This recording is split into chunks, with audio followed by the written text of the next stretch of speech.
Au nom du Père et du Fils et du Saint-Esprit. Amen. Lundi, le 26 août 2024. Essayons de partager notre parole de vie, la parole de Dieu de ce jour. Première lecture. Lecture de la seconde lettre de Saint Paul apôtre aux Thessaloniciens, chapitre 1er, versets 1 à 5, puis verset 11b jusqu'au 12e verset. Paul, Sylvain et Timothée à l'église de Thessalonique, qui est en Dieu notre Père et dans le Seigneur Jésus-Christ. À vous la grâce et la paix de la part de Dieu, de la part de Dieu notre Père et du Seigneur Jésus-Christ.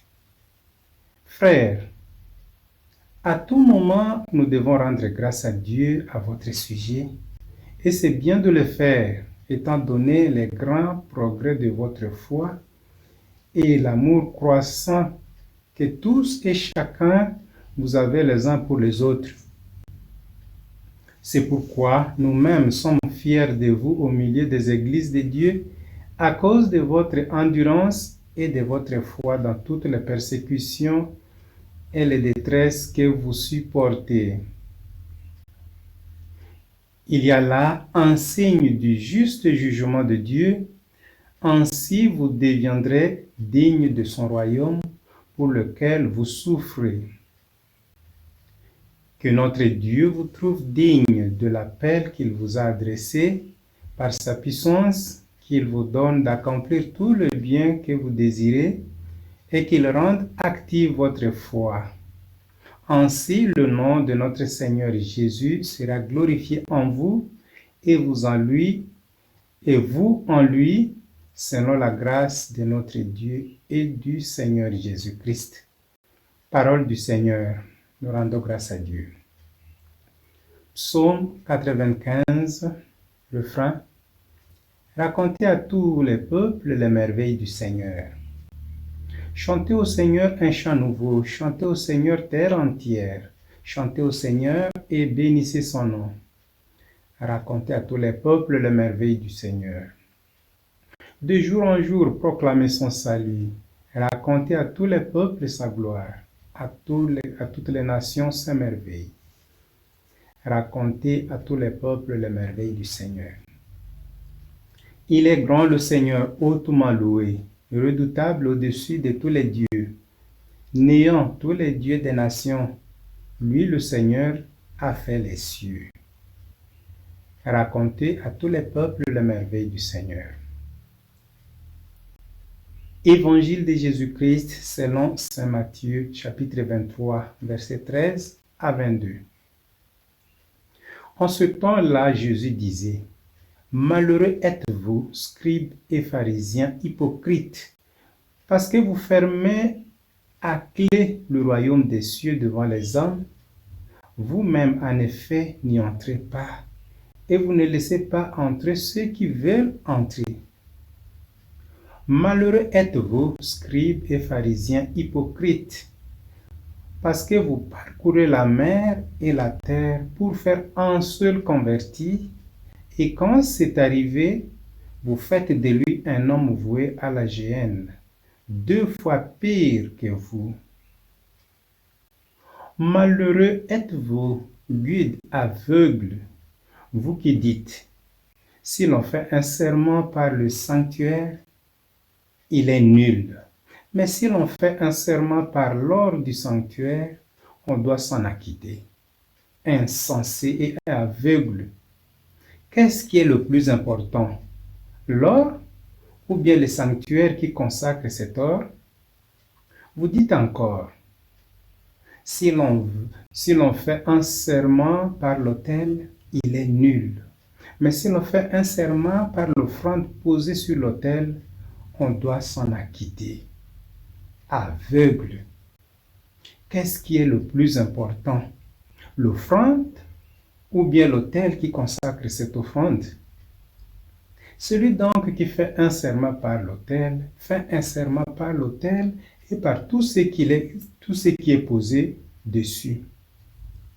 Celui qui fait un serment par le sanctuaire fait un serment par le sanctuaire et par celui qui l'habite.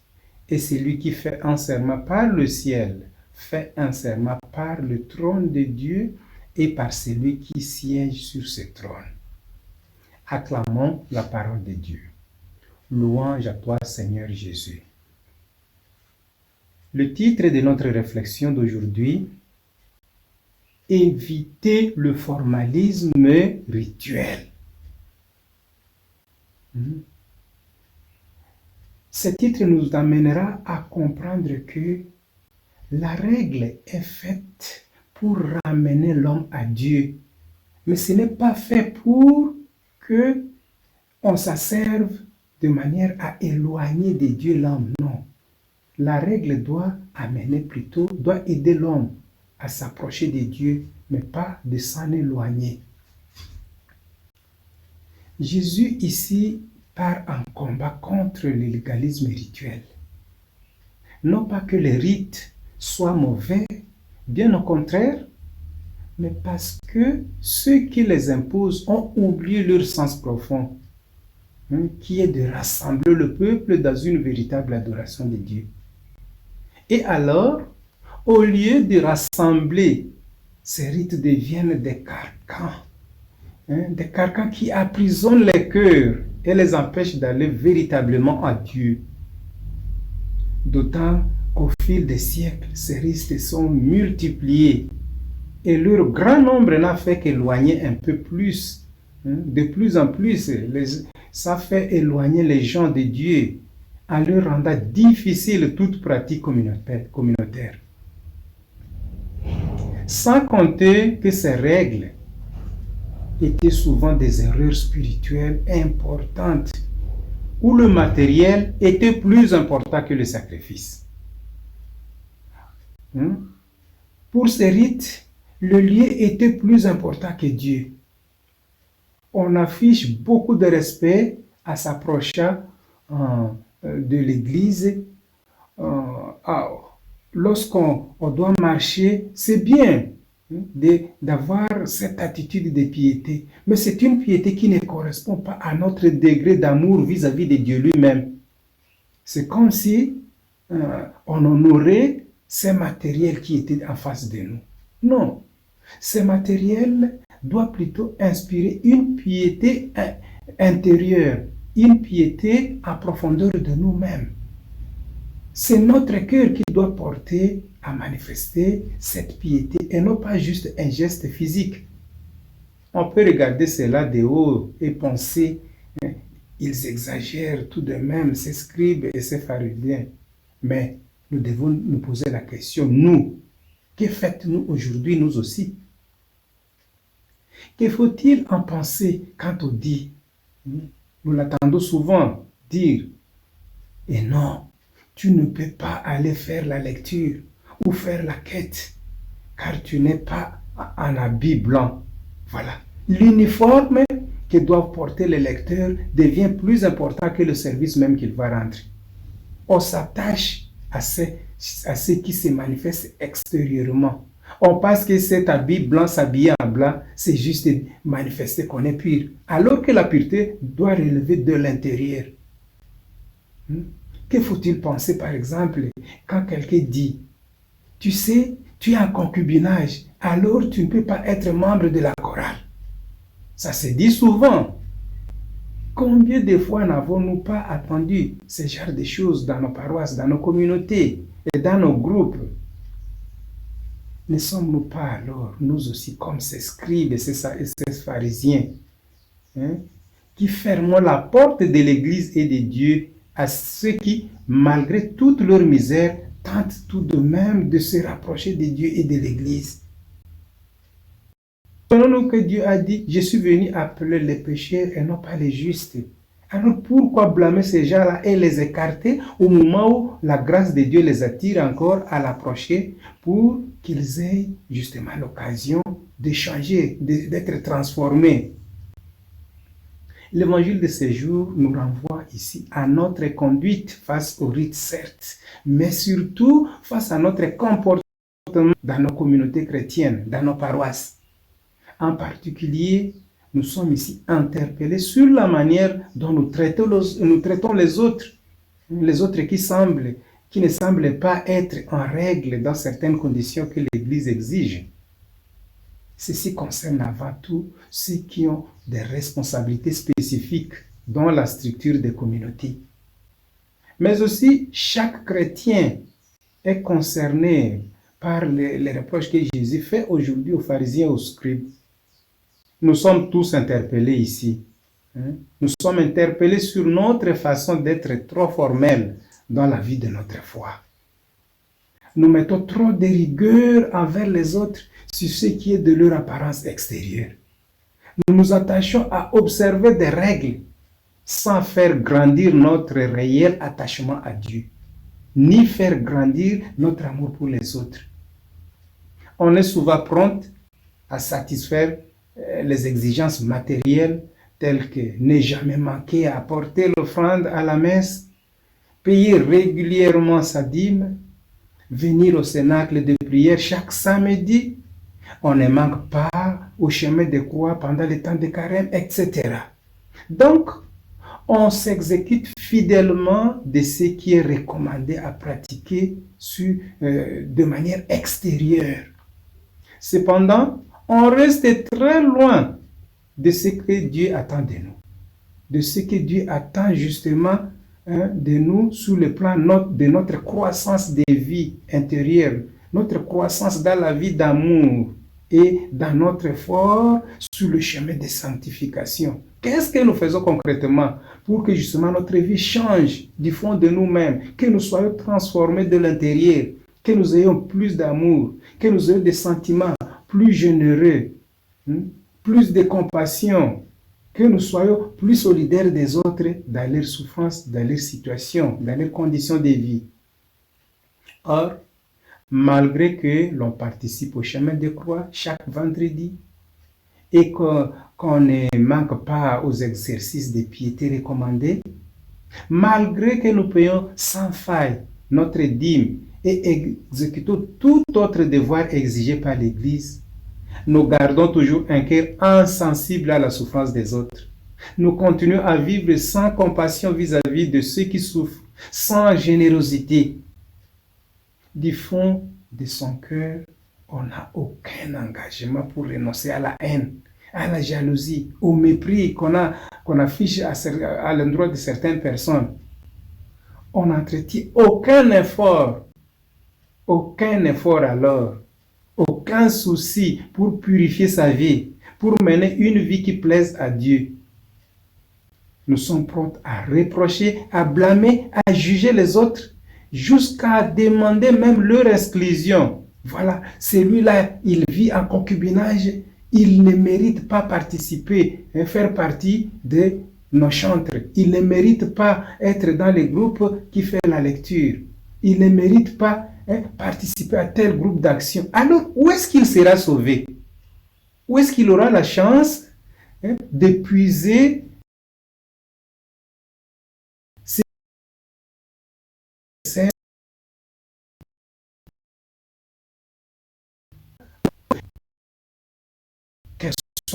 tous ceux qui ont besoin de conversion? Aujourd'hui, l'interpellation de Jésus nous pousse à nous poser cette question. Sommes-nous vraiment des serviteurs de l'amour de Dieu qui appellent tous les pécheurs à revenir vers lui? Ou sommes-nous de ceux qui estiment que seuls les saints sont dignes de s'en approcher? Et parce que nous prétendons être saints, alors nous nous jugeons, par nous-mêmes, nous nous jugeons dignes d'être les seuls à approcher les lieux saints. Non, nous nous trompons. Dieu ouvre sa porte pour accueillir tous ceux qui ont besoin du salut. D'ailleurs, justement, davantage pour ces gens-là que nous estimons avoir une vie qui ne se conforme pas aux règles de Dieu. Voilà. Il faut que nous leur accordions cette chance de s'approcher de Dieu et finalement d'avoir la grâce de puiser à la source de la vie. Jésus nous en donne ici quelques repères. Le premier est que La foi n'est pas une question de rite, mais bien de cœur. Pratiquer le rite pour le rite sans amour de l'autre, cela revient à fermer la porte à la vie. Car Dieu est amour et on ne peut pas aimer Dieu, on ne peut pas prétendre aimer Dieu donc sans vivre cet amour pour les autres. On ne peut pas prétendre aimer Dieu, donc vivre avec Dieu sans aimer les autres. C'est impossible, c'est impensable. L'Église, certes, a besoin des règles et des rituels communs à tous pour grandir dans l'expression commune de notre foi. Mais attention, ces rites doivent rester ouverts au cœur de l'homme. La règle est faite pour aller à la rencontre de Dieu, mais pas pour en éloigner les hommes. Veillons donc sur notre cœur. Veillons donc à ne jamais rejeter les autres parce qu'ils ne pratiquent pas leur foi comme nous. Soyons prudents de ne pas trop juger, de ne pas être rigoureux sur le plan forme, règles extérieures, parce que nous ne connaissons pas ce qui est dans le cœur de chacun. À quel niveau chacun noue ses relations avec Dieu, à quel niveau chacun se sent appelé malgré ses failles extérieures. Veillons aussi à ne pas fermer notre Église à ceux qui sont déjà privés des sacrements. L'Église est aussi leur maison, une maison qui doit leur rester ouverte. Nos communautés sont aussi les leurs, nos apostolats, nos pastorales sont aussi les leurs. Laissons-les continuer à avoir autant d'opportunités qui peuvent encore les aider à devenir mieux. Le deuxième point est de l'ordre de nos promesses, de nos serments. Si l'on doit faire une promesse, un vœu quelconque, cela ne doit pas être fait sur l'or du temple, c'est-à-dire à une institution humaine avec l'esprit du monde, comme si on faisait un contrat que l'on pourrait arrêter de nous-mêmes dès que l'on voudrait. Donc faire ça selon notre propre vouloir, notre propre sentiment. Lorsque je veux, je peux y tenir et lorsque je ne veux pas, je peux relâcher. Parce qu'on ne peut pas jouer justement avec Dieu. Notre serment doit être fait à Dieu lui-même. Or, Dieu est Dieu et il prend au sérieux chacun de nos engagements vers lui. Comprenant cela, il devient clair qu'une promesse à Dieu ne peut se balayer d'un revers de main. Non, nous ne pouvons pas juste le tourner comme si rien n'était. Il nous faut donc nous montrer prudents. Il faut se rappeler une parole de Jésus où il nous invite justement à ne pas faire le serment, mais à vivre le serment de notre oui ou de notre non. N'ajoutez pas de serments inutiles.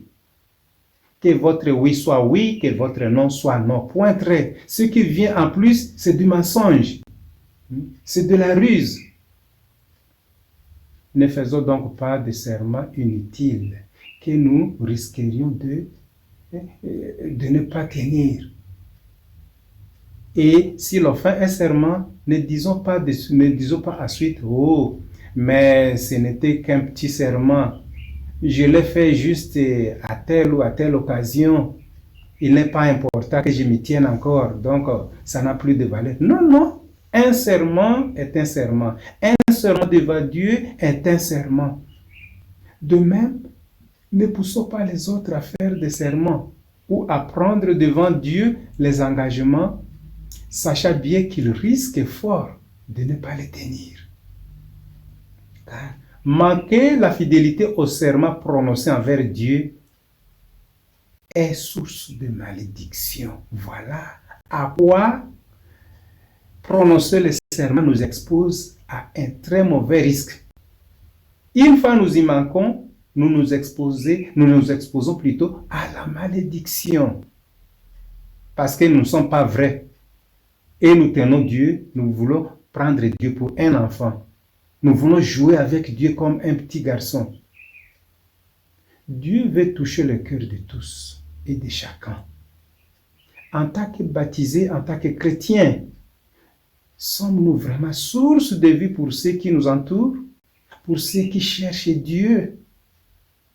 Nous devons éviter de nous comporter comme ces scribes et ces pharisiens. Nous devons éviter d'être ceux qui empêchent les hommes de trouver Dieu par nos exigences envers les autres, par nos pratiques trop légalistes, trop rituelles, trop formalistes, trop extérieures. Jésus nous envoie et il nous renvoie à l'ouverture de notre cœur envers les autres. Et cela, c'est au niveau de la foi. Il nous renvoie aussi à la vérité de notre cœur quant à notre vie concrète avec lui. Ce texte d'aujourd'hui nous appelle à nous arrêter un instant pour nous examiner et pour restituer notre vie, pour nous resituer dans le cœur de Dieu, en nous détachant de l'or du temple, mais en nous attachant à Dieu lui-même, en nous détachant de biens dont par grâce Dieu nous comble, mais en nous attachant à Dieu qui est la source de ces biens et qui seul peut renouveler pour nous ces biens jusqu'à l'infini. Que le Seigneur nous bénisse et qu'il bénisse un nouveau jour. Au nom du Père et du Fils et du Saint-Esprit. Amen.